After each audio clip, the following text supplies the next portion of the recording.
Welcome into Northside Territory, Foul Territory Network's Cubs podcast. I'm Sahadev Sharma with my partner, Patrick Mooney. We are your Cubs beat writers over at The Athletic. Patrick, the Cubs have clinched. You were there in Pittsburgh. First playoff appearance since 2020. It'll be their first playoff appearance in 2020. First one in front of fans since 2018. We'll see if they can lock down home field advantage. They still have work to do, but we talked about like how rowdy the celebration would be if this very business-like team would party. I figured they would. It's an opportunity to kind of let loose after putting in all that hard work. And we saw it. Fans were likely watching. It looked like a pretty fun celebration. Tell us what it was like in the middle there and in some of the scenes that you saw. Yeah, it was funny because this team is not a hard partying team. It's not a very outwardly emotional team. So while I didn't think they would just go read a book or check their iPads or something after the game, I was curious the extent to it. Like those, you were around those teams in 15, 16, 17, just how almost like animalistic it could be. They were just like bouncing off the walls, it felt like. And baseball has changed. Baseball is not as much of a guys sitting around drinking beers at their lockers after a game discussing what happened that night. Like, this team is tight. They enjoy talking ball, but it's not as much of an outwardly clubhouse nightly thing that I think some of our older colleagues would have seen almost every night on almost every team. This team is more professional, and Dansby made that point of, especially for a group that's this kind of focus and process oriented, it's important to let loose a little bit and really savor these opportunities that don't come around very often. And you have to really remember the full scope of this season. Like, they reported or opened spring training on Super Bowl Sunday. That's crazy. Yeah. when you kind of put it that way. And I think part of it too is Tuesday. It was probably after we recorded. I was just out for a walk in Pittsburgh, and right along that pedestrian path next to the Allegheny River, I saw like 3 Cubs staffers walking to work. This is almost 7 hours before first pitch. And I know that that's just their schedule. Like, they do it all the time. It's not like the Cubs are more hardworking than every other team. It's just like for certain roles, certain jobs in baseball, that's just the requirement and the expectation every single day, that it is just all consuming and relentless. And when I mentioned that to Counsell, he kind of nodded and understood where I was going with the question of yes, that's why you have to celebrate those moments. It's because, there are people to make this team run. There are people who don't wear a uniform, who are not out on the field, who don't get all the glory. But on a day like Wednesday, when they're passing out victory cigars and dumping Budweisers on each other and spraying champagne, they feel connected in a totally different way. And I think that is kind of what hit me the most in Pittsburgh. Yeah, I gotta say, obviously I read everything you write, but I really enjoyed the clinch piece, just because it wasn't just that day. You did a great job of summarizing what this season meant, how long this season has been for this team, mm-hmm. All the little and big things that have happened this year. You touched on everything in there, and it wasn't that can be overwhelming to try and pack in all that information, but you did a good job of not overpacking it, but getting every little bit of what this season, what happened, from the good, the bad, the sad, with Rhino's passing. Everything was in there, and it just really all encompassing. And I do, the people behind the scenes, we see them a lot. Right. They're constantly working, like, what it's the smallest things, but we always see them running around doing different things. And you're right, I think sometimes people don't realize how long these days are and how difficult it can be to work behind the scenes and not get much recognition. I think those people get love within the clubhouse, but absolutely they're not. I think Council, I either saw it on Marquee or it was the quote in your piece where he talked about, like, that, we're the ones out on the field getting all the recognition, or out in the dugout Right. getting the recognition, and they're actually doing so much, and this is their opportunity. It it was nice to see a group that's, a little reserved, kind of going nuts. They were. I'm not sure what scenes you saw, but Marquis caught some fun stuff. I thought Cade Horton getting doused, and Dansby Swanson, like, kind of screaming at him to keep his composure, keep your composure, as he was being interviewed and getting doused and couldn't get words out. Daniel Palencia seemed to be enjoying himself quite a bit. And PCA, I guess, is, someone we expected to enjoy himself and really have fun with that moment. Who did you see as far as really, what are some images that stood out in the celebration? Well, certainly Pete. I'll have to pull it up here because I didn't use a ton of it from him. But yeah, he was, you know, uh, shirtless. He had the eye black still sort of smeared, uh, yet fading on his face. And you know him. He was, of course, just like bringing it back to all the people who helped him get to this point, the people behind the scenes, doing all the work. And I forget who, it may have been our colleague Maddie Lee, but she asked just the idea of, like, is this sort of what you pictured? And he's like, I didn't think it'd be this cold, and like he's shirtless in, like, the spandex pants, and he said, my feet are cold now, it's creeping up towards my upper body, and just like you could really tell how much he is a part of the team. That, like, I don't know if little brother is quite the right way to think, but like there are a lot of people who have looked out for Pete and have had patience with Pete and supported Pete in a lot of different ways. I thought it was cool. You saw different groups like, come over here, take a picture. So like, I believe like the starting pitchers, and then like the strength coaches and athletic trainers. Cubs chairman Tom Ricketts was there, sort of on the perimeter, just kind of taking it all in. He had a Budweiser in hand and like the Cubs hat and the t-shirt on. And yeah, I got to give him credit as someone who doesn't like seek out the spotlight and isn't like just showing up, be like, oh yeah, playoff spots clinched, like, look at me. Like, I think he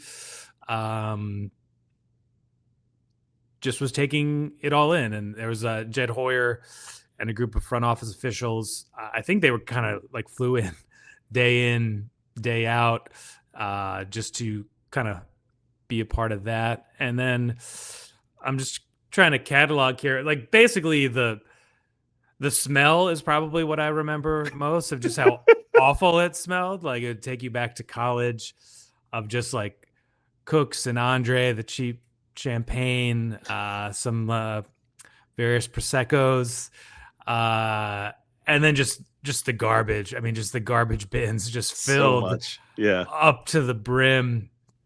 And then, yeah, like I said, just, it was a little jarring is too strong a word, but and it wasn't quite surprising, but it was just like off. You know how it is. We walk into the clubhouse before and after. One of us is there for almost every game.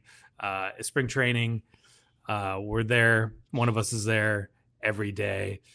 And it's just such a mellow place. And that is the point of, that's kind of Council's viewpoint. But as Nico Horner explained, one of Council's strengths is he lets the players shape it. Like, this is not like a Craig Council show. This is what the players want. They want more information. They like to study their opponent. They like to get into the finer details of those baseball-y plays. And so that is the workplace every day. I'm sure Jameson Town even admitted it. He's like, I know these quotes sound pretty boring, but this group is so process oriented. This is what we like. That's what they, that's the environment they wanted and have cultivated. But when they clinched, that went just like totally out the window. It was just, cigar smoke everywhere. Just the, champagne flying back and forth, people just walking up, dumping beers on each other. Matthew Boyd's doing an interview, and someone does the, Yeah. back of the shirt, Yeah. collar pull, just right down back. So, definitely, it'll be fun. It'll be fun to see kind of the day after reactions Thursday in Cincinnati. Back to where that's what Dansby said. I asked him kind of about this whole idea of how you have to celebrate this group, and he's saying, we won in so many different ways. This means a lot to so many people. We got to represent the logo. And then he just kind of laughed. He's like, and back to work tomorrow. And then it's just like, you could tell he was just kind of like, I caught him at the tail end after they did the group photo out on the outfield grass. And I was like, Dansby, you got to just 1 second. And he didn't hear me. And then he kind of heard me, turned around. He's like, yeah, sure. And he came up, and you just tell he was just kind of like almost drained. It was just like, walking off the field after a game, they just partied for about 45 minutes to an hour. And then obviously they had to catch a flight to Cincinnati, and you just tell just like, that was a lot time on to Cincinnati, as I think Bill Belichick would say. Right. And they have work to do. They're not done. It's not like they can just coast the next, whatever, 11, 12 games, whatever it is. 10 games, I believe. All right. It has been since 2017 since they had one of these celebrations. In 18, they didn't get to celebrate because they didn't win the division, and they were saving it for that. There's one connection to that past. We'll talk a little Ian Happ when we get back. Your season, your shot. The NFL is rolling, and every touchdown can bring you closer to payout with DraftKings Sportsbook, an official sports betting partner of the NFL. Download the DraftKings Sportsbook app and use code FOUL. That's code FOUL to get $200 in bonus bets instantly when you place your first $5 bet, plus over $200 off NFL Sunday Ticket from YouTube and YouTube TV. In partnership with DraftKings, the crown is yours. Gambling problem? Call 1-800-GAMBLER. In New York, call 877-8-HOPE-NY or text HOPE-NY 467-369. In Connecticut, help is available for problem gambling. Call 888-789-7777 or visit ccpg.org. Please play responsibly. On behalf of Boot Hill Casino and Resort in Kansas, fees may apply in Illinois. 21 and over. Age and eligibility varies by jurisdiction. Void in Ontario. Bonus bets expire 7 days after issuance. See sportsbook.draftkings.com/promos. NFL Sunday Ticket offer for new subscribers only and auto renews until canceled. Digital games and commercial use excluded. Restrictions apply. Additional NFL Sunday Ticket terms at youtube.com/go/NFL Sunday Ticket/terms. Limited time offer. So you talk about this team being very process oriented and sticking to what they know and really digging into baseball and being students of the game. I think, not sure if there's a better example than Ian Happ as far as sticking to the process. This is a guy that loves to quote his ex-Woba. When he gets a couple blue pits, I'll give him hell and say like that ex-Woba is going down. But I mean, he was drafted in 15. Am I remembering this right, Patrick? He was drafted in 15, was I believe in the batting cages with Andy Haynes when they won the World Series in 2016, and showed up in 17. And look, he got an NLCS run. And that was pretty much it, like a shortened playoff in 18 that they didn't do much. They eliminated very quickly. And then 2020, if you want to count it, I don't think many people really look at that as like a playoff season in 60 games. You talk about you have to cherish every moment of this and every single time these things happen because you never know when it's going to happen again.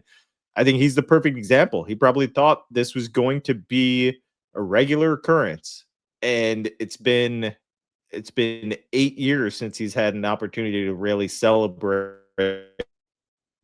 like this.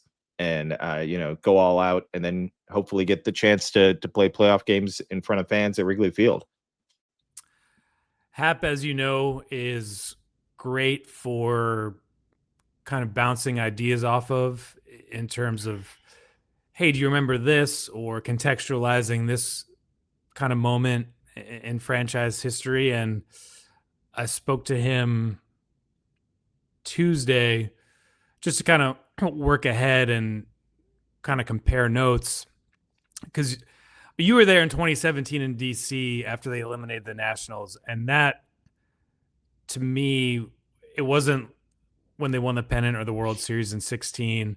The wild card in 15 was pretty raucous, but very raucous. That night in DC was just like sort of mind blowing. It was a crazy game. Yeah. Series was insane. Yeah, it was crazy. That short series, and then they were gonna have that fast turnaround to LA. And I don't know if it was partially to just the layout of the visiting clubhouse in DC, but just felt like the cigar smoke and like just the heat, the smells. It was just all there. Yeah. Really hard to escape. John Lester gave an amazing interview on, I don't know if it was live TV, but they were certainly rolling. That they just had an absolute blowout that night. And, it felt like the Cubs were really kind of believing in their own mythology at that point, that just the way they won that series and just their survival instincts. And it felt like, hey, back to the NLCS, one step closer to another World Series. And obviously it didn't happen that way. And going back to 18, they did not have a celebration when they clinched, because it was kind of later. They wanted to wait till they won the division. I was like, at one hand, it was sort of arrogance of like when we clinch, but it was also a recognition of like the Brewers behind them just kept winning. And let's be honest, when you have one of those parties, your lineup the next day, your kind of reservoir of energy for the next game maybe isn't quite there, the locked in focus. And so maybe you didn't want to concede a day after the clinching game. But it was a missed opportunity. I think there's some regret there because they didn't celebrate, because they lost game 163. They lost that wild card game. Theo says our offense broke. 19, a disappointing year and end of an era as Joe Madden leaves. And then, 2020, because of health and safety protocols, they could not do much. I think even what they did, a sort of toast around the Wrigley batting cage, was probably out of bounds per the MLBPA agreements. But that was certainly not anything close to this. And then long way of saying, Happ remembers back in 17 when they clinched in St. Louis. He said he remembers it very vividly, of John Lackey coming over to him saying, like, don't take this for granted. I've been playing this game a long time. You never know when you're going to get back. And so Happ's like, I internalized that. I remembered that. But still, it's hard to not sort of look around the room and be like, well, we got all these all-stars. We have all these players under club control. They've done it before. You think you're going to be in the mix every year, and it just doesn't work that way. Baseball is hard, as we all know, and I thought that's why it was appropriate for him to sort of address the team yesterday before they really did it up in the clubhouse there. Yeah, and just as far as his performance on the field, I mean, he's at it again. He's red hot right now, and he's back to his numbers. And we've talked about his story before, but what year was it? 21? It was after the 21. So 22. He's the last remaining, or one of the few remaining players from that winning team, that winning group. He obviously wasn't there for the World Series, but he was there. He was with these guys. and he reinvented himself. He was known as this guy that was all or nothing at the plate. He'd hit a home run or he'd strike out or he'd walk, and it just wasn't productive enough. And he closed up a lot of holes. Mhm. He improved his defense, made himself a Gold Glove winner in left field.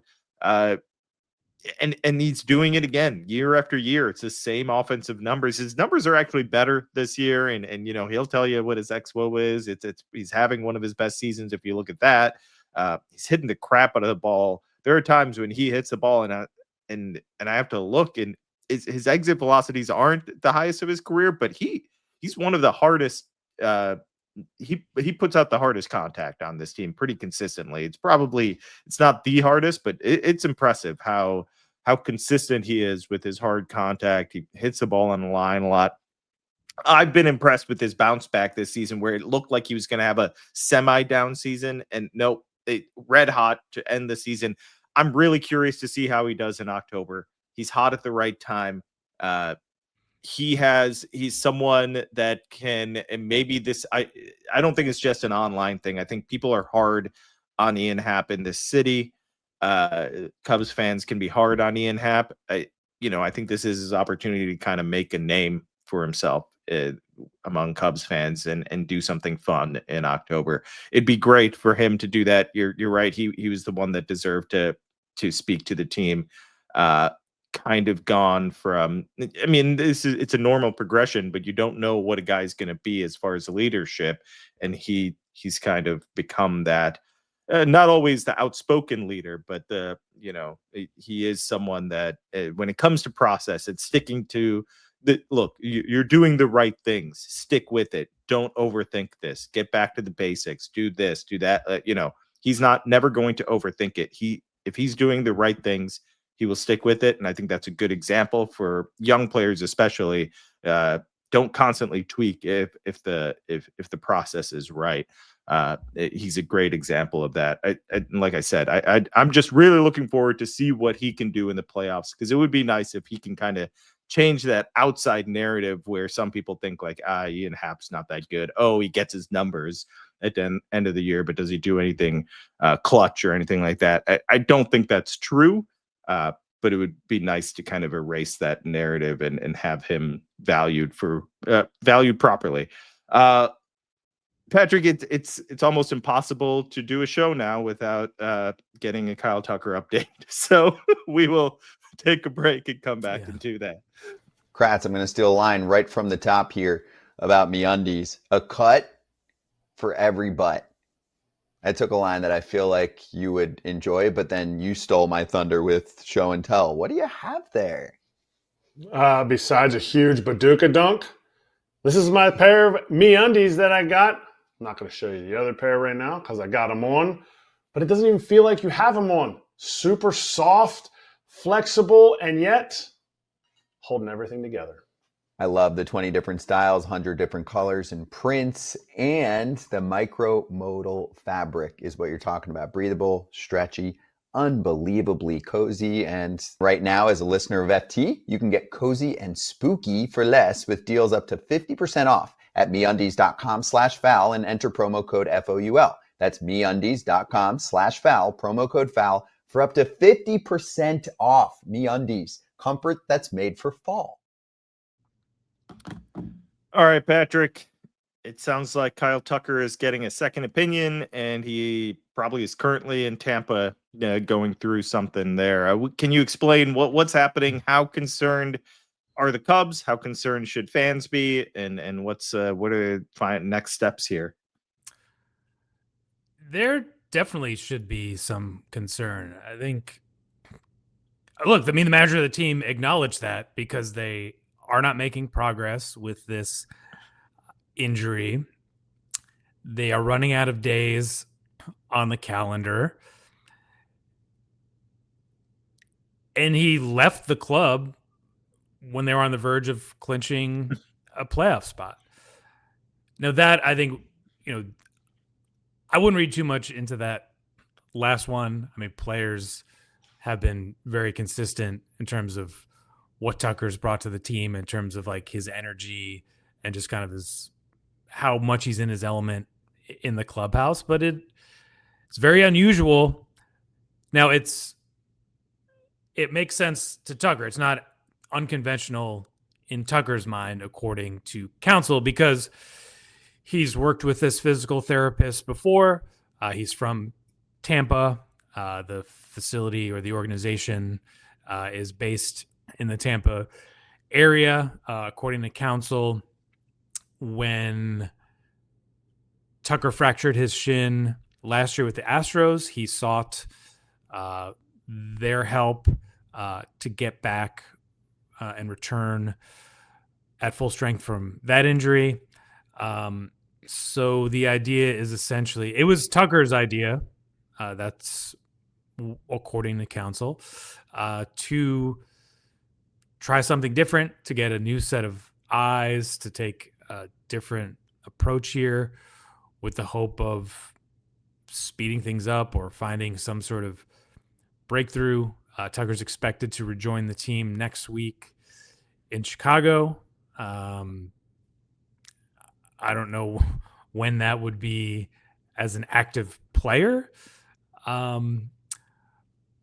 we've been kind of asking about this. It's been like, oh, we're kind of in the same place. And are you concerned? Well, you're concerned when you're not making progress. And then Wednesday morning, when counsel sat down in the visiting dugout at PNC Park for his daily pregame media briefing, he started with, well, I have some news, and dropped that on us. And it was very surprising.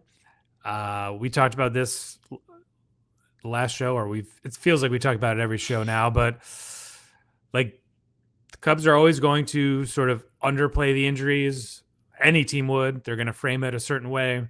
You're dealing with Tucker, who is a very low-key personality. You're dealing with counsel, who's very unemotional about just about everything. So you're kind of left to interpret a lot of this stuff. And there was not a whole lot of interpretation yesterday. Like, this is not totally unusual. Like, pitchers do this a lot, particularly, their elbow, lots. Yeah. stuff. Like, I'm thinking of Dr.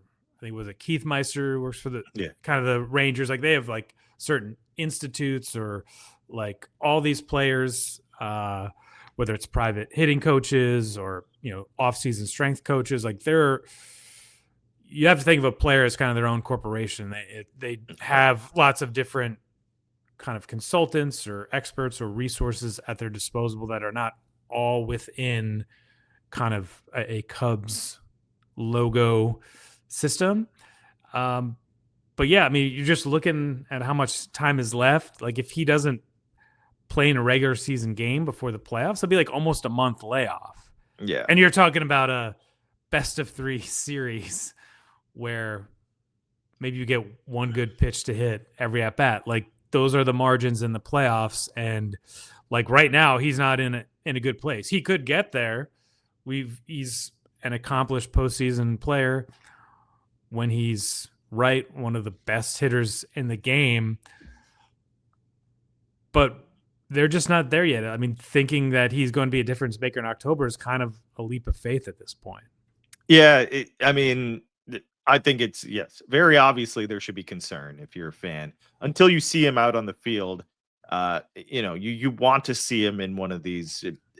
Like, if he's not out there next weekend, so at Wrigley, the final weekend of Wrigley against the Cardinals, obviously, like, you have like it's the 5-alarm fire, I guess is what you'd call it, and it's just kind of a weird situation, because this isn't some unless I don't think this doesn't sound like it's misdiagnosed. It just sounds like he's not recovering properly. Maybe we'll find out. Maybe there will be more information given. I don't know when counsel will have an update, but maybe there's more to know. But if it's like he just isn't progressing, and that's kind of weird. But also, I guess not, because sometimes muscle injuries, it's just like, yeah, this is lingering, and maybe it needs longer rest. Maybe it needs a different type of treatment. Is that, I assume part of it is that he's going to get treatment out there as well? Is there, who knows what the process will be and what he'll. I should also add that the Cubs had a member of their medical / training staff is going to be accompanying Tucker during this time, presumably to give updates, to coordinate whatever plans they have in mind, so that he's ready for the playoffs. Like it's funny when you're saying like by next weekend, like they're just not a lot of games left. There are not a lot of at bats to be had. And the only thing I thought of while we were talking, I mean, I guess like Kyle Schwarber didn't hit all year, and then he was the man in the World Series. So it can be done. I mean, that was an even worse injury and a way longer layoff. But as we see, Kyle Schwarber's kind of a very special, unique individual in this sport. Yeah, I'm pretty sure I'm not going to look it up right now since we're going to wrap up soon. But Kyle Tucker came back from a much worse injury last year and put. Yeah, I don't know if that happened right away or if it took a week, 10 days. But he played like a 70-something game season last year and was dominant. So he's done it before, and with a worse injury, we'll see. We'll see where he is. He just needs to get on the field. But I'll that more in our next episode. But you want to have Kyle Tucker, obviously. I'm not controversial there. Get Kyle Tucker healthy, get him on the field. I guess is the biggest concern going forward right now. When will Kyle Tucker return? Thanks so much for listening, everyone. This is Northside Territory. Make sure to rate, review, subscribe to the YouTube Athletic, where Patrick and I are on top of all things Cubs. Thanks, everyone.